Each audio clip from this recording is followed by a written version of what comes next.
यहाँ पर टी एक लीनियर ट्रांसफॉर्मेशन दे रखा है आर एन से आर एन, और वो लीनियर ट्रांसफॉर्मेशन कोई भी हो सकता है आर एन से आर एन पर। जो कहा गया है कि ये वन वन नहीं है, वन वन नहीं है, इसका मतलब हुआ कि इसकी नलिटी जो है वो जीरो के इक्वल नहीं है।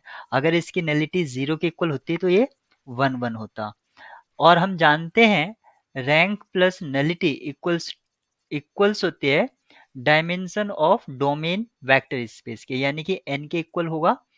अब यहाँ पर नलिटी जीरो नहीं है, इसका मतलब है नलिटी की कुछ वैल्यू होगी और वो वन या वन से ग्रेटर होगी, एक या एक से ज्यादा होगी, क्योंकि फ्रैक्शनल नंबर तो होगी नहीं, जो भी होगा पॉजिटिव इंटीग्रल नंबर होगा। इस तरह से हम ये कह सकते हैं कि जो रैंक है वो आपकी लेस देन n होगी। Rank of this linear transformation less than n होगी। ऑप्शन सी करेक्ट होगा।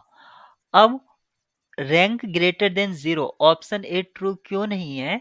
क्योंकि ऐसा पॉसिबल है कि जो सारे डोमेन एलिमेंट्स हैं वो जीरो को अप्रोच कर जाएं, यानी कि सारे के सारे जो पॉइंट्स हैं वो किस में चले जाएं? नल स्पेस में चले जाएं।